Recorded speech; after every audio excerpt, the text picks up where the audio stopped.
Afternoon, everyone. My name's Stephen Lynch. I'm the Nature Finance Lead with the Australian Land and Conservation Alliance, and we're obviously hosting. I'll be hosting this webinar. We're just going to wait a minute or two just to make sure we've got a good core of people together. We've had lots of interest for the webinar, and we're really excited to be launching the Conservation Finance Handbook. So we'll be with you really soon.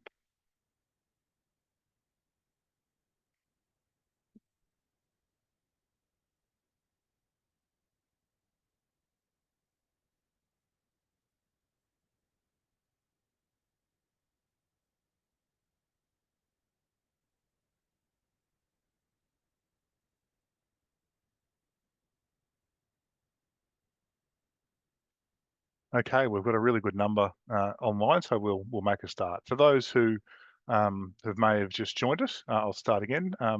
Good afternoon and welcome to this Conservation Finance webinar brought to you by the Australian Land Conservation Alliance. My name is Stephen Lynch and I'm the Nature Finance Lead with ALCA, and we'll be hosting this webinar today. It's been really exciting to see so many people register for the launch of the Conservation Finance Handbook. It shows a great interest in this topic and a great recognition of the work led by ALCA. So you know what to expect today. You'll hear shortly from ALCA CEO Jody Gunn.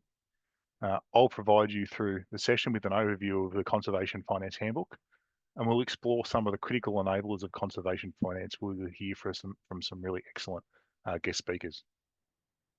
We also hope to have time at the end for some Q&A, so please, if you have any questions, use the Q&A function throughout the session, and we'll try and answer them if we have time at the end. This is the first in what will be a series of conservation finance webinars, and you'll hear more about the future events we have planned later on today.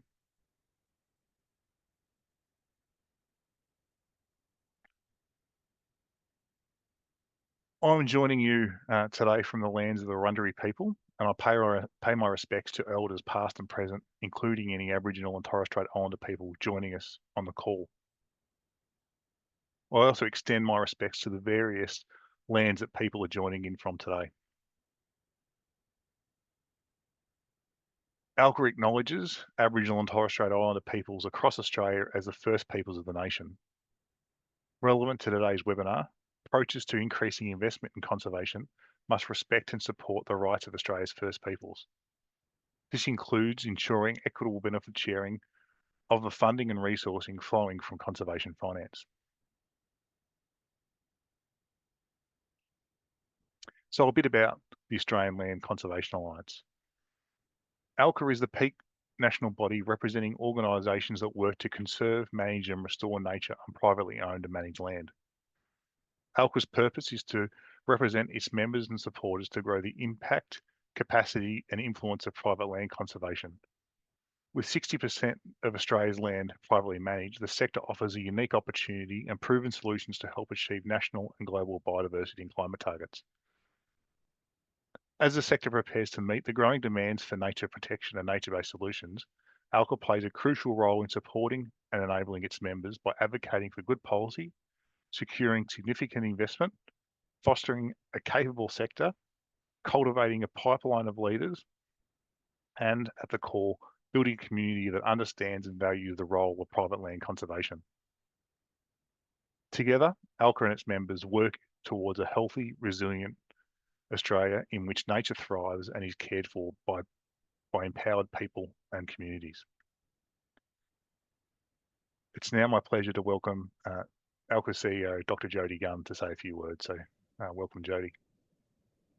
Thank you very much, Stephen.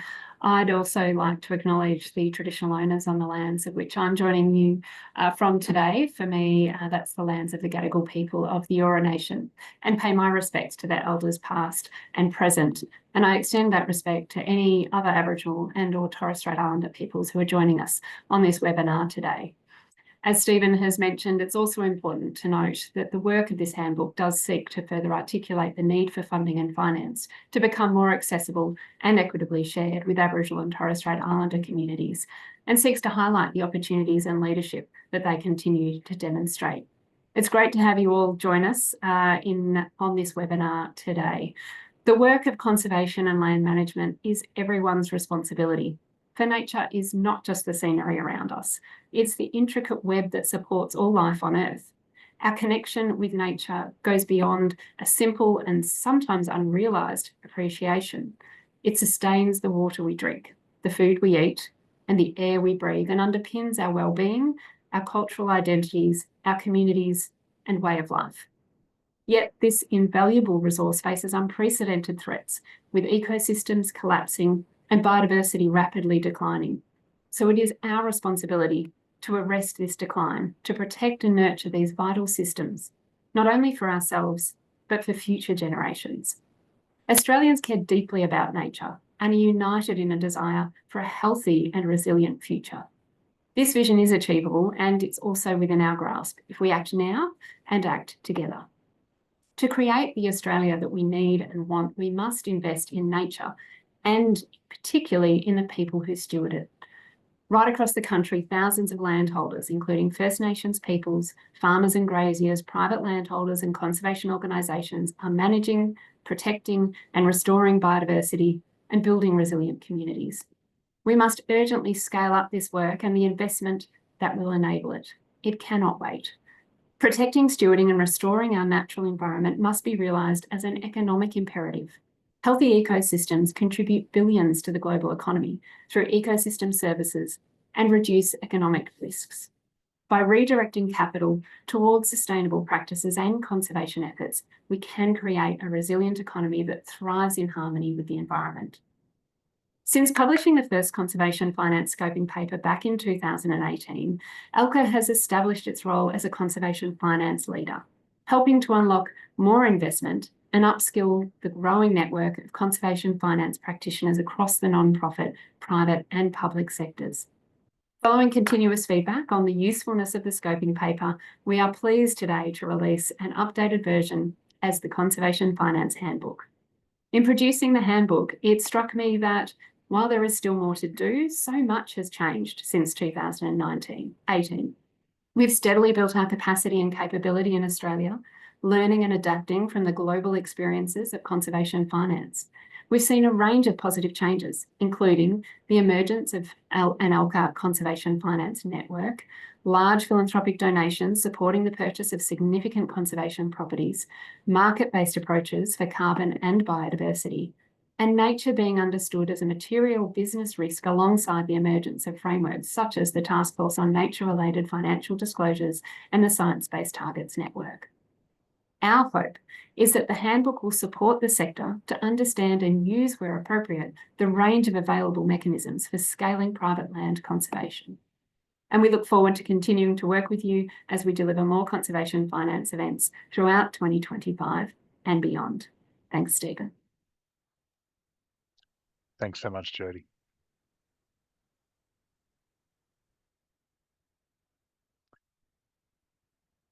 As Jody mentioned, in 2018, ALCA published the Conservation Finance Scoping Paper with the support of Trust for Nature Victoria and the Commonwealth Government. Whilst the Conservation Finance Handbook, which we are publishing today, is a new document, it is an update to that 2018 scoping paper. It includes a range of new case studies that demonstrate how various conservation finance approaches and mechanisms are being utilised in the Australian context. And I want to thank all the contributors to the case studies, as well as the many people who provided input or review to the updated document. The primary objective of this handbook is to help the private land conservation sector understand and apply the range of conservation finance approaches available. By doing so, it is hoped this document will help the sector identify and access critical funding pathways to support the ongoing management, restoration and protection of nature. Although the handbook is intended primarily for those in the private land conservation sector, many of the approaches discussed will be relevant to a wider audience. This includes government and the business, finance and investment and agriculture and philanthropic sectors. The handbook is deliberately comprehensive. Whilst it can be read in its entirety, it is expected that readers will use sections that are of relevance to them at a given point in time. I encourage readers to start by reviewing the conservation finance overview, the summary of key mechanisms, and then reviewing the key opportunities to increase conservation finance before exploring the more detailed sections. And today we will explore some of these sections and across future webinars. So what is conservation finance? The following definition helped guide the handbook, where conservation finance encompasses the many tools and strategies for securing the funds needed to implement and sustain a given conservation objective.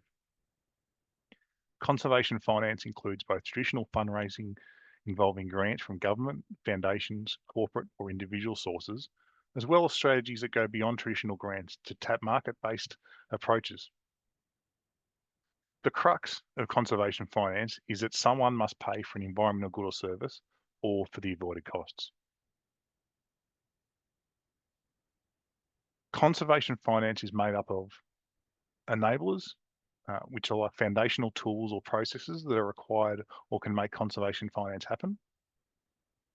Direct contributions, which is investment in conservation projects where a financial return is generally not expected.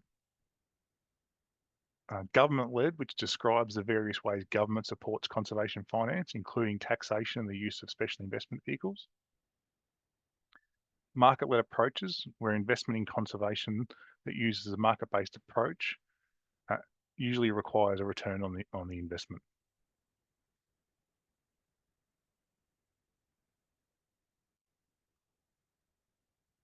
Now, for many on this call, it's quite obvious why we need conservation finance, and that's largely because we don't have enough of it. But a couple of key points that I wanted to leave you with today. We are in the grip of the twin global crises of climate change and biodiversity loss. Whilst the impacts of climate change are well known, we are only beginning to recognise nature loss as a material risk to the economy, communities and culture. Notably, half of Australia's gross domestic product is moderately to highly dependent on nature, a percentage that's on par with the global average. A significant gap remains between the current levels of nature investment and what is needed to turn commitments into action to halt and reverse nature loss. Estimates put the global annual investment gap between US $598 billion and US $830 billion. In recognition of this gap, the Global Biodiversity Framework includes a target to increase annual investment to at least US $200 billion annually from both public and private sources by 2030. In Australia, the Wentworth Group estimates at least $7 billion per year for 30 years is required to repair Australia's landscapes. Closing the nature finance gap in Australia requires long-term and increased public funding alongside increased private and philanthropic funding. In December 2022, Australia joined 195 other nations in tackling the accelerating biodiversity crisis by committing to the 23 targets in the Global Biodiversity Framework. The price of achieving these targets represents a much needed down payment on our future. Significant increases in government investment are required to realise its policy framework and deliver on our national and international commitments. However, government will not be able to shoulder the load alone. Increased investment from the private and philanthropic sectors is also necessary to improve the long-term outlook for Australia's nature. Durable and ongoing commitments to nature that go beyond the term of election cycles, annual reporting periods and annual funding rounds are needed.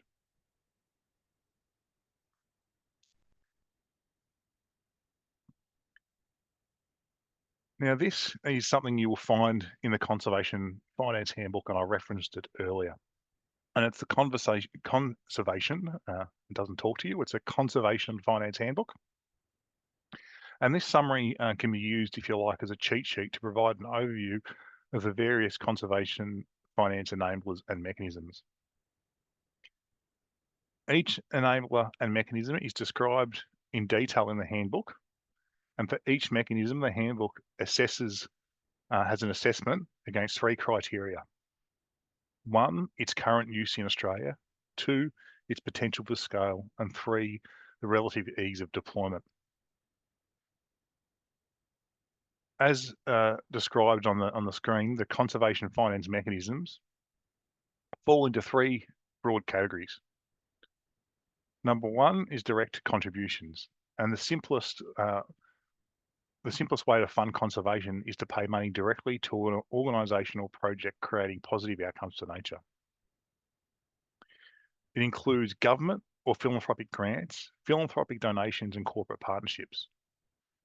A financial return is usually not expected through these contributions, but they can be used to leverage additional funding or used to leverage lending.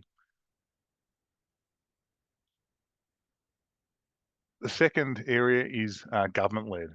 Government has a wide range of tools at its disposal that can both facilitate investment in nature and remove barriers to investment. There are many variations on government-led approaches, and they include environmental levies. For example, in Victoria, we have the Municipal and Industrial Waste Levy, which provides, both raises funding and then provides funding back to the environment. You could have favourable tax incentives and exemptions, and recent exemptions to land tax for conservation covenant holders is an example of a favourable tax incentive, and that exemption has recently been applied in Victoria. We can have special investment vehicles such as the CEFC, the Clean Energy Finance Corporation, and we're saying that through the CEFC they are investing in natural capital. And we can have flagship initiatives. And flagship initiatives are signature government policies that cut across several government portfolios and usually include significant government investment. For example, the Future Made in Australia is an example of a flagship initiative, and we think there are opportunities for these signature initiatives or flagship initiatives to also involve nature. And last but not least, we have water sector investments. Most water agencies in Australia are established through government, and they have a vested interest in ensuring that their catchments are well managed and healthy.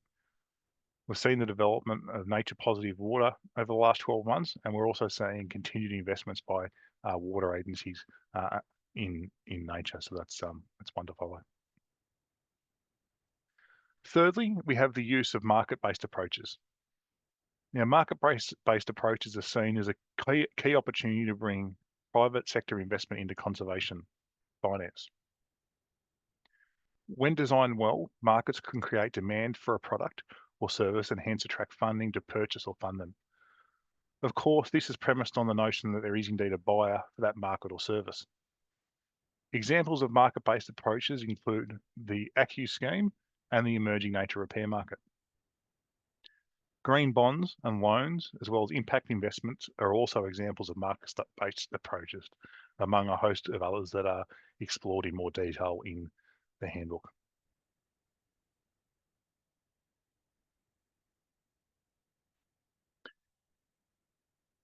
We're now going to get to the section on critical enablers.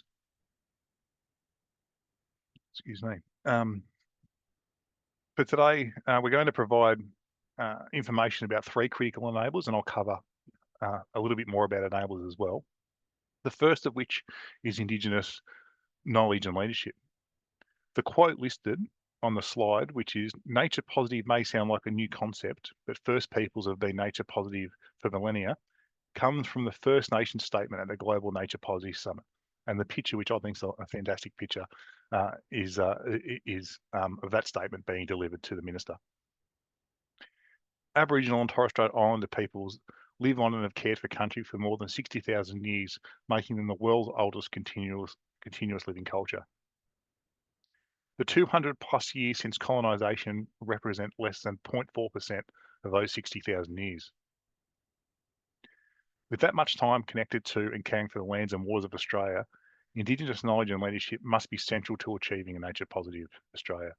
And it's my pleasure to introduce you to Barry Hunter, CEO, and thanks for jumping on screen, Barry, CEO of the North Australian Indigenous Land and Sea Management Alliance. Barry, I'm hoping if you can talk to us, excuse me. I'm just hoping you can talk to us, Barry, through the work of NAILSMA and the Indigenous Country and Biodiversity Alliance, and describe why Indigenous knowledge and leadership is so critical as we look to increase the amount of funding for conservation. Thank you, Steve. And I just want to quickly acknowledge that I'm a Jabbergai man on my father's side. and Jitterball on my mother's side, which is around the Cairns hinterland region, the Atherton Tablelands, and I just acknowledge my people, and also acknowledge that I'm sitting on the lands of Larrakia in Darwin at the moment.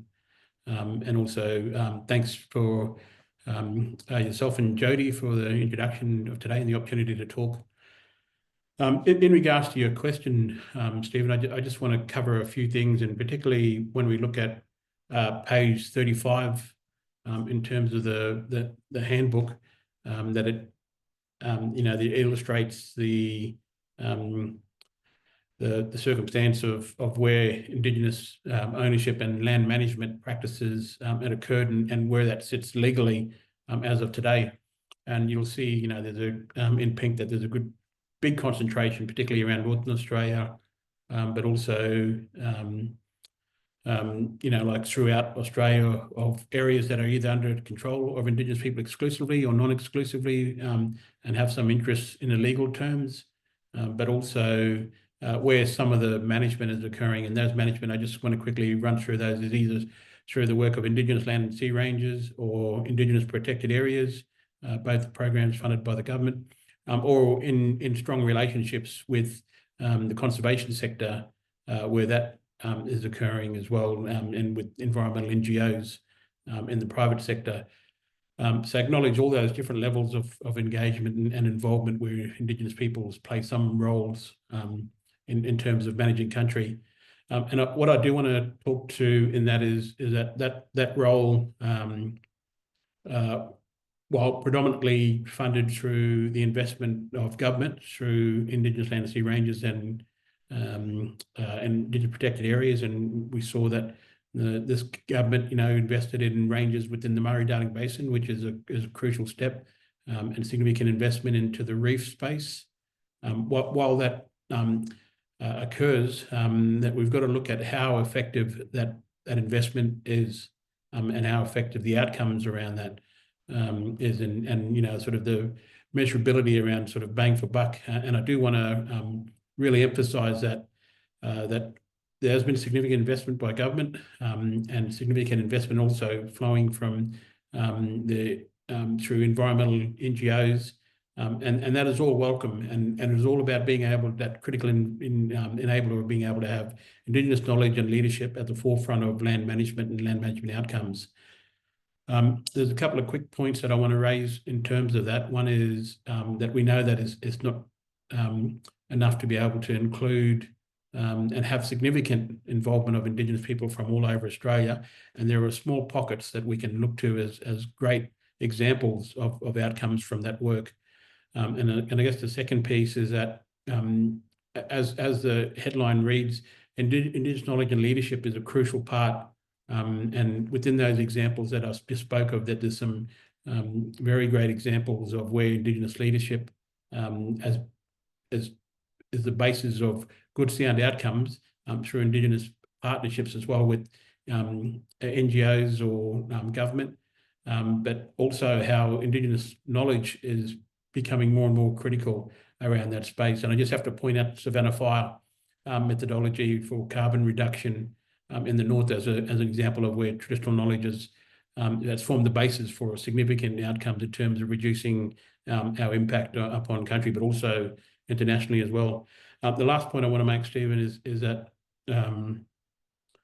that we really need to look at how and where that investment goes, and how that manifests within the application to the outcomes that we're trying to seek. And specifically, what I mean by that is that Indigenous organisations need to be leading in this space, and they need to be seen as being enabled to be led in this space, to be able to lead in this space. So to have that significant direction and aspirations that come from communities, then expressed through management outcomes by Indigenous leadership, and the role and supporting mechanisms from ENGOs as well as government and academic sector through science is exactly that. It's being able to support for that, to enable that to happen. Thanks. Thanks so much, Barry, for joining us and sharing that perspective. And well, talking earlier, Barry was featured prominently at the Global Nature Positive Summit, and it was fantastic, Barry, that you're able to find some time in your busy schedule to join us and share that perspective today. So thank you so much.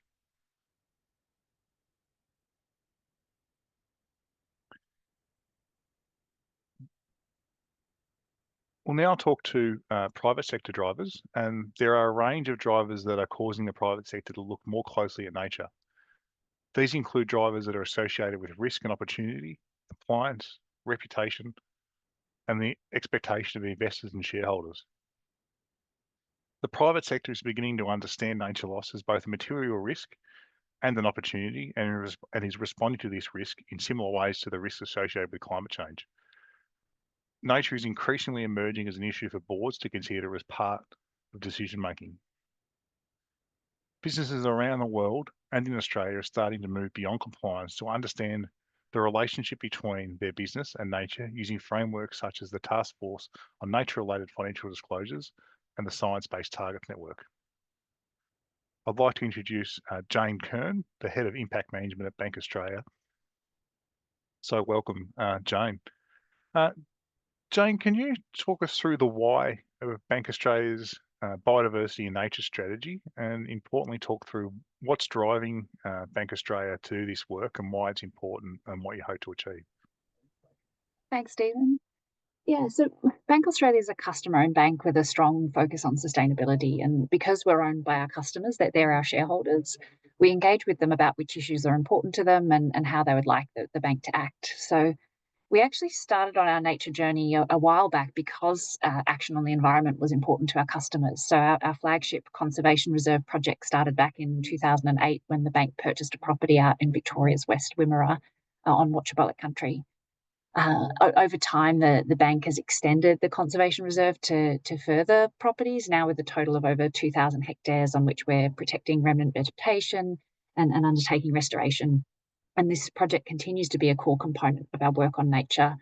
In the language of the handbook launching today, the conservation reserve is a direct contribution mechanism. It's like a corporate partnership style thing. But I guess over the last couple of years, as expectations around business and nature have changed and grown, we've developed more of a bank-wide nature and biodiversity strategy. And this is in response to the emergence of things like the Task Force on Nature-related Financial Disclosures, as well as the trajectory that we're seeing around climate disclosures and increasing board oversight of risks and opportunities. And so, I guess in addition to that long-standing conservation reserve project, we've thought about what the different tools in our toolbox are and how they could be, affected by nature risks, and also what the opportunities might be. And as a bank, one of our key areas of potential impact is what we can fund via our lending. So, via the market-based mechanisms of loans, and that means that conservation finance then becomes really core to our nature strategy and feeds back into our overall organisational strategy. So a couple of years ago now, we created the dedicated role of Manager of Nature and Biodiversity, and Bram Mason, who joined us, he leads our strategy, and that involves working across, the Conservation Reserve project and working with our land managers and partners there, to working really closely with our impact lending team to understand what our opportunities are to direct more of our customers' funding towards nature. And, with those opportunities, some of them are pretty straightforward, like, simple things that we're doing, like tweaking our lending policies to make it easier to lend to individual customers that are buying rural properties, which they're protecting nature. And then some are sort of bigger and more strategic over time. So our impact lending team lends to organisations, and we're increasingly stepping into the nature space. With our impact lending, we're not the ones doing the projects, but we're backing those who are with debt finance when we can. One recent example to highlight is a loan to ETNAC, which is the organisation representing the Wurundjeri traditional owners in Kepakul or Esperance in Western Australia. And Bank Australia's impact loan has supported ETNAC in the purchase of a highly culturally significant and important property known as Shasta Downs. And I think this project was particularly exciting in that it focuses on nature, but it also intersects with our other priority impact areas on which we've also got strategies like First Nations recognition and respect and climate. And so this project's a great example of self-determination. It's led by ETNAC, them identifying a project that they wanted to undertake on a piece of land that was important to them, and also, looking to access the carbon markets as it was one of the revenue streams of the project. And so I guess then in terms of our next steps to grow that nature lending and better understand our opportunities. BRAM is connecting with not-for-profit groups to consider how blended finance can work, using combinations of funding mechanisms across that, across the tools available to help more nature protection projects get off the ground. And I think they're ultimately, where our goal is on behalf of our customers to use the tools we have available as a bank, like including debt finance, including our corporate partnerships, to work towards a 2030 where nature is protected and recovering. And then that links back into our overall business strategy that talks to using banking as a force for good.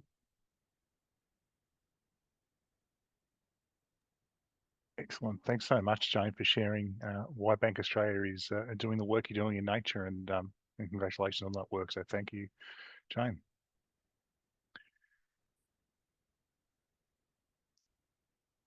As I load up the next slide, it's interesting listening to Jane and Barry. If you can nearly play conservation finance bingo with the conservation finance summary, a lot of the terms people are using are the ones that we've covered in the handbook. So really encourage people to go and read as they have time to. The next enabler is policy and legislation. And one of the biggest enablers of conservation finance is the policy and legislative environment created by governments. These settings apply at multiple levels of government and can achieve a range of outcomes for nature by creating strong legal protections coupled with robust enforcement against those who contravene those laws. Can prioritise budgetary allocations to the environment and remove subsidies that result in harm to the environment and create incentives to protect it. It's my pleasure to welcome Anthony Benny, who's joined us on screen. Anthony is the Divisional Head of Nature and Finance and Market at the Department of Climate Change, Energy, the Environment and Water. So Anthony, thank you so much for joining us. Anthony, I was hoping if you can, given you work in this space day in, day out, if you can talk us through the importance of policy as it applies to conservation finance and how it guides your work in nature, finance and markets. Thanks, Stephen. Firstly, I just wanted to, I suppose, commend ALCA for continuing this work and engaging with so many stakeholders in the development of this handbook to support the sector in terms of progressing, in terms of unlocking additional finance to achieve conservation outcomes. So I think in terms of the division, so we are responsible for the nature repair market, the government's work on the Task Force on Nature-related Financial Disclosure, and a range of other initiatives. But some of those key drivers for this ongoing work to unlock additional investment into conservation is the 30 by 30 national targets, so in response to the Global Biodiversity Framework, but also that link with net zero. So Stephen, I think you touched on that intersect before, but these opportunities across the Australian landscape to achieve biodiversity outcomes and contribute to climate change outcomes as well as a real opportunity. So I was keen just to touch base on three things. One, rules and frameworks. Two, information and networking. And thirdly, transparency and integrity. So in terms of unlocking additional finance, and I want to be clear here that our work around nature finance and markets into Q and for the government is not an exercise in replacing existing government funding for conservation activities. It's all about unlocking additional private sector investment into nature and conservation. What we're hearing from a range of companies and the private sector is there is a growing interest to invest in nature and achieve conservation outcomes as part of either their existing footprint or to contribute to broader outcomes. But what they were faced with the challenges of how to do that, where there wasn't either legislation or frameworks in place to facilitate that, to provide the business confidence that those outcomes are being achieved. So that's where the likes of the nature repair market that the government passed a bit over 12 months ago, that provides the business assurance, the business confidence that those projects that are undertaken under the market are delivering the outcomes, are achieving, are being managed and providing all those compliance requirements. But also it is allowing for private landholders to deliver those biodiversity outcomes for the private sector without having to sell that property. So there was a growing interest from the private sector where they wanted to achieve those outcomes was their ability to manage those risks was to purchase the property themselves. So the nature repair market allows for that private land conservation to be achieved and to support biodiversity outcomes for companies. So it's providing that those arrangements in place for both business investment but also private landholders. The other aspect, which has also been touched on, the Task Force on Nature-related Financial Disclosure. So working through for businesses, so Australia contributed to that international exercise around building a framework for how companies both assess their dependencies on nature but also their impacts on nature. Yes, there's growing interest from the private sector about how to do this.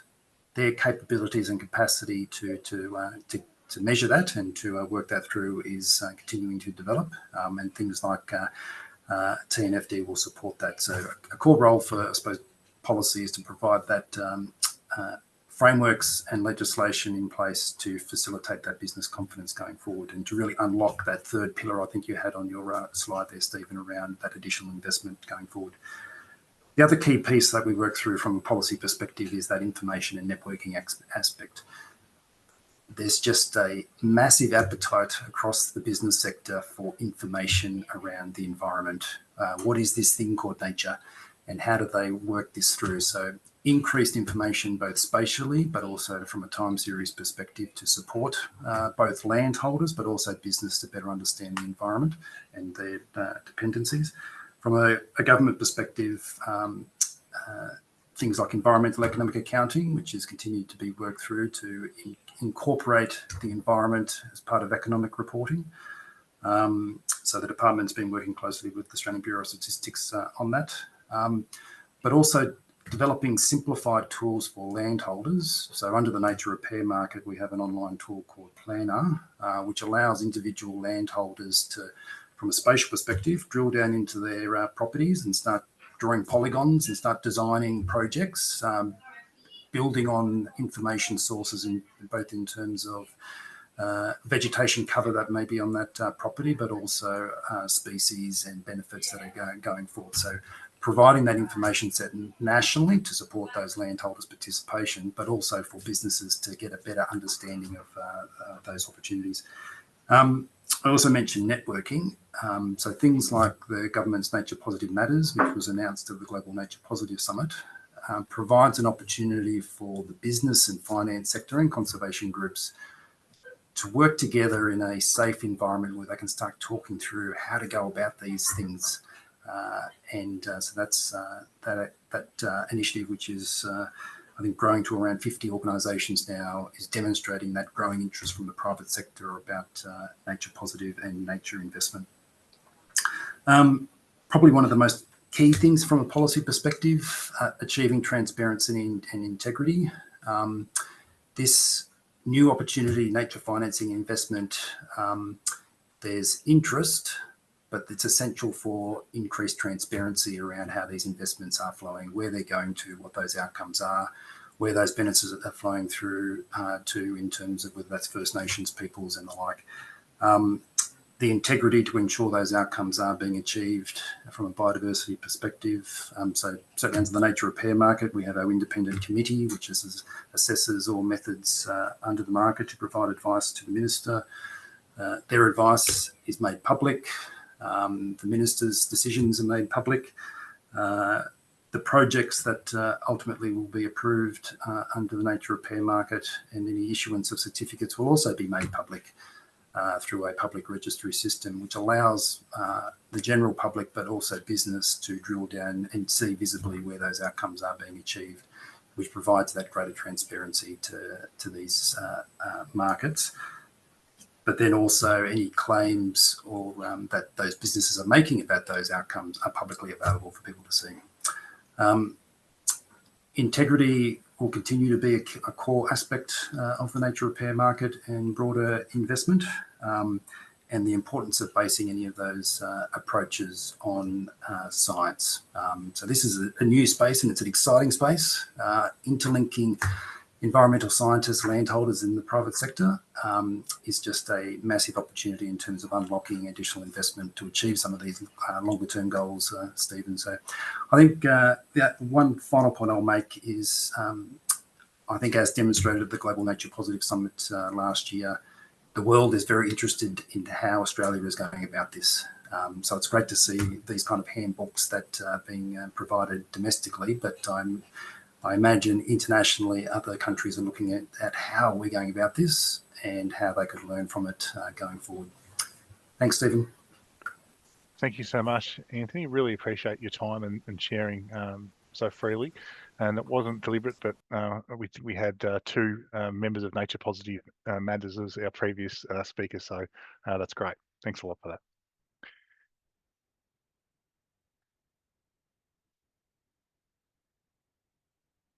So we've touched on some of those critical enablers, but they're not the only enablers for conservation finance. And all enablers are explored within the handbook, but I wanted to touch on just a couple for today. One of them is around measuring nature, and Anthony touched on this a little bit as well.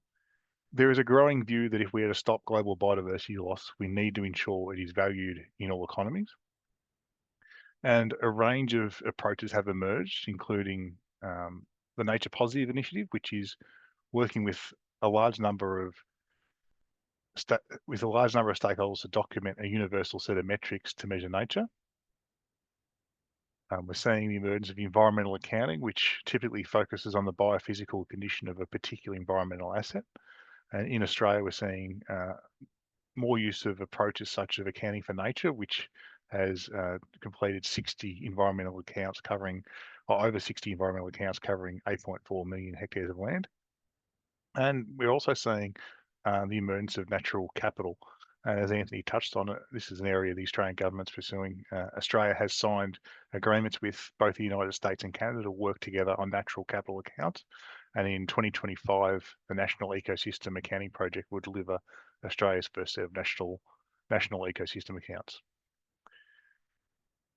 Another area, and this got touched on by Jane actually, is blended finance. Blended finance uses a mix of public, philanthropic and or private investment. And it can occur both at the fund and the project level, and can be used to mobilise private capital and increase finance for private sector activities. Often blended finance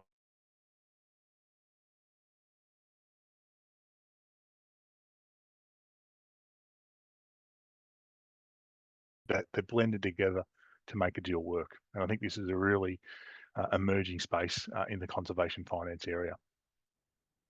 And of course, there are networks. We've seen cross-sector networks addressing conservation finance, and they've proliferated over the last 5 to 10 years, which is excellent. And they include things like Responsible Investment Association of Australasia's Nature Working Group, the US Conservation Finance Network, the Coalition for Private Investment in Conservation, the Women in Sustainable Finance Network, and the Nature Positive Matters network that Anthony mentioned just before.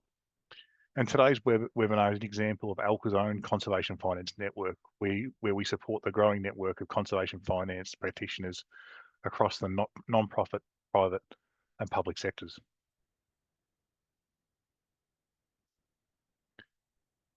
Now, whilst I introduce this next slide, I should also mention, feel free to provide your questions. We've got one in there that's already come through, and we'll try and answer those at the end. So please feel free to put your questions forward. So the handbook talks to 6 key opportunities to increase conservation finance. And there are several current and emerging opportunities that collectively can help to close the conservation finance gap.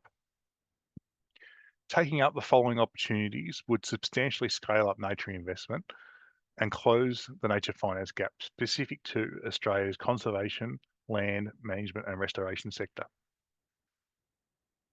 Opportunity 1, restore and protect Australia's nature with government as a significant investor.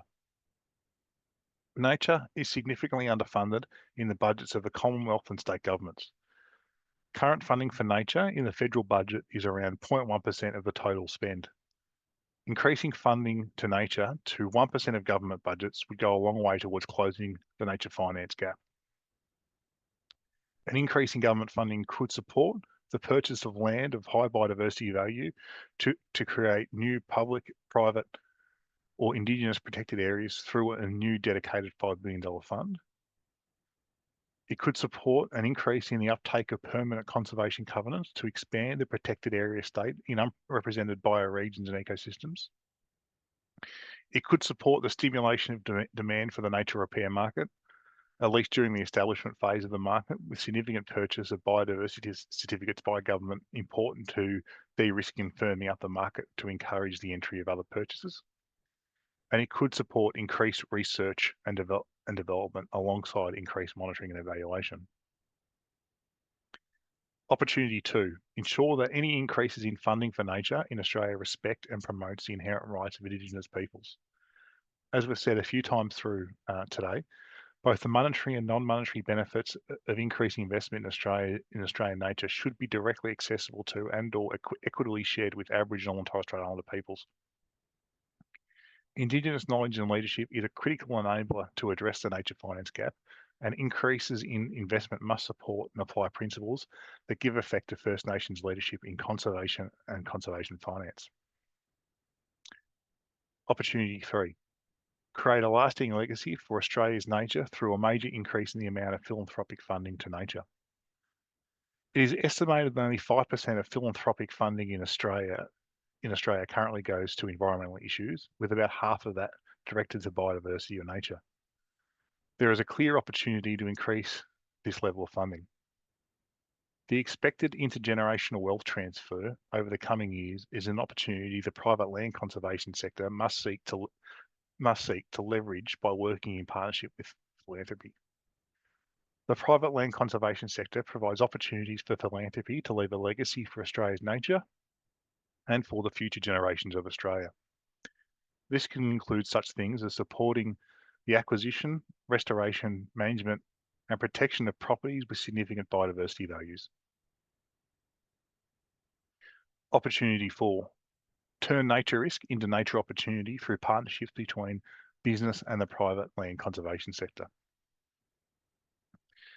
We know that recent legal opinion holds that Australian company directors have a duty under corporate law to consider their company's exposure to nature-related risks, and the emergence of frameworks such as the Task Force on Nature-Related Financial Disclosure and the Science-Based Target Networks are helping business understand and respond to these risks and to develop nature strategies.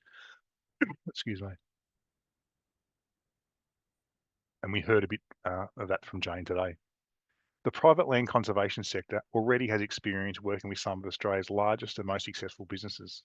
This experience provides a solid base for the private land conservation sector to further partner with business to support their understanding of their nature impacts and to ensure that business investment in nature is delivered in the right places and creates wins for business, the community, and nature.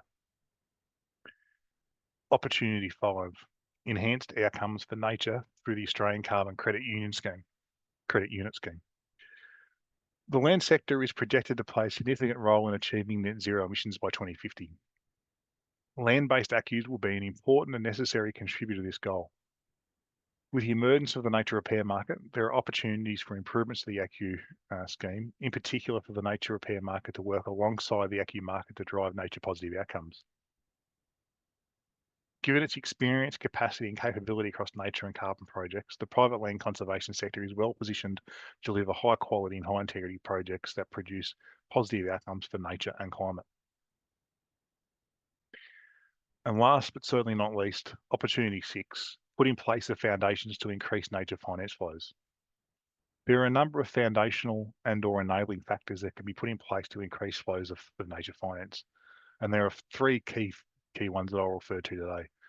The first is environmental law reform. It's one of Australia's most critical opportunities to get the foundations right by reforming its environmental law. 2 is delivery of a national biodiversity investment strategy to send clear signals and provide guidance outlining national and state priorities for investing in nature. the private land conservation sector can play a role in supporting development and implementation of such a strategy. And 3 is to continue to build on networks like ALCA's Conservation Finance Network to scale it up to promote and support research, pilots, and nature-based solutions that adopt high-quality conservation finance models and emerging market-based mechanisms. ALCA is open to work with the government, private and philanthropic sectors to develop and enhance the conservation finance network to increase its capability and capacity, and thereby increase the amount of finance deployed for conservation.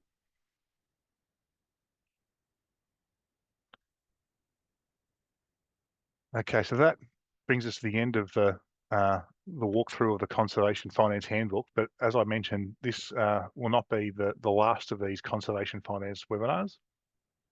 There may be some changes to what's on the screen, but this is what we're currently proposing, and that's to have future webinars that will explore further the chapters and sections of the Conservation Finance Handbook, and that includes a session on philanthropy and nature, a webinar on market-based approaches to conservation finance, a further one on government-led approaches to conservation finance to really help people understand the variety of ways that government can and does support conservation.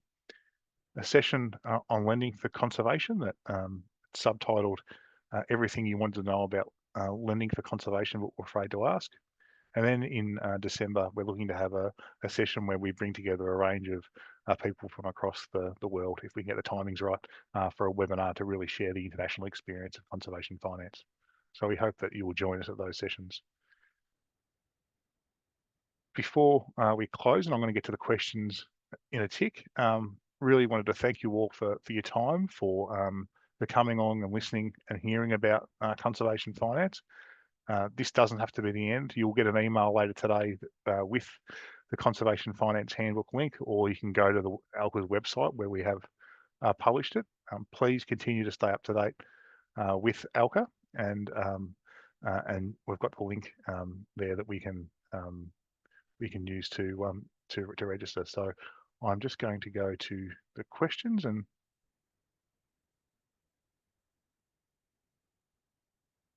okay, so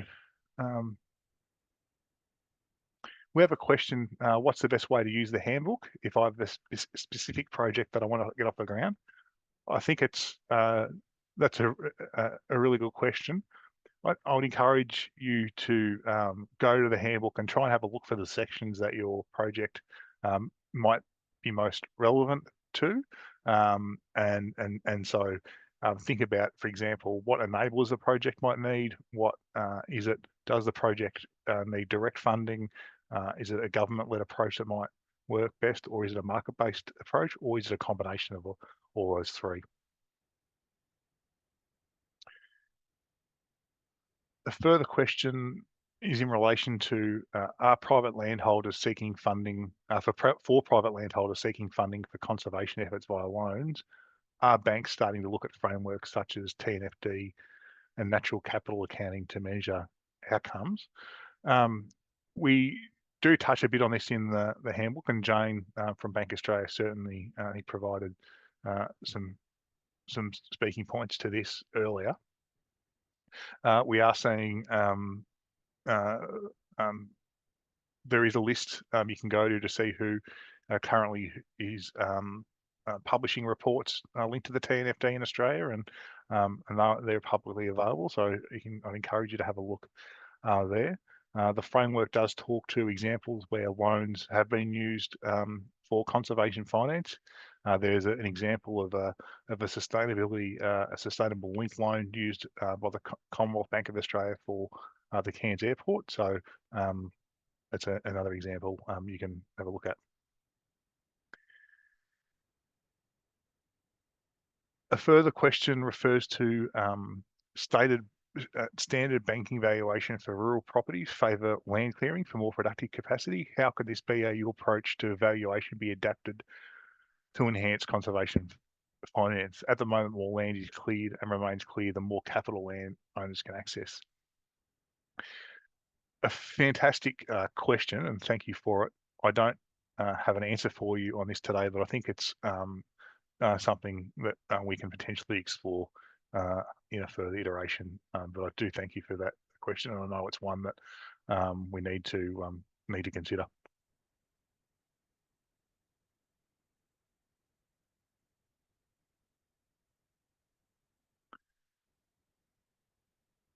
What are the options for private properties of higher value biodiversity vegetation of 20 to 50 hectares where nature is the only source of potential income and weed management is beyond the capacity of the sole owner?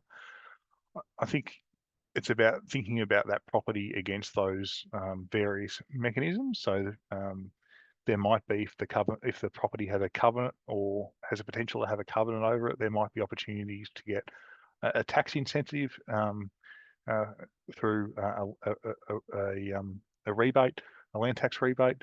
There might be opportunities through government grant rounds to get funding for upgrades or improvements of that property, and from the perspective of the nature repair market, depending on what's happening at that particular property, there may be opportunities in that space as well.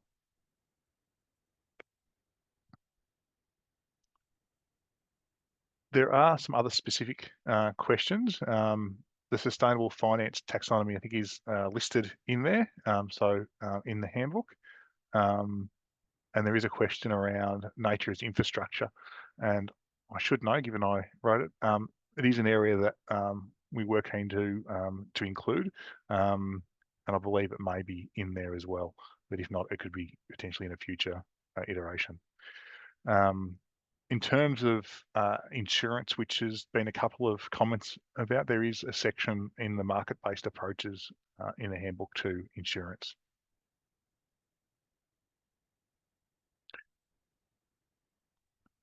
I think we've covered a fair few questions and I can't see any others coming.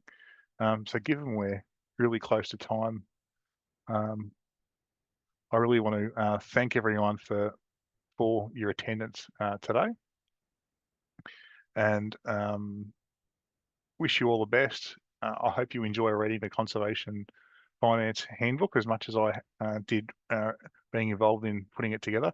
A big thanks again for all the people for coming today, but particularly those who assisted with bringing it together. And please stay in contact with Alga. We have some great events planned in the conservation finance space. So all the best and safe travels. Thanks, everyone.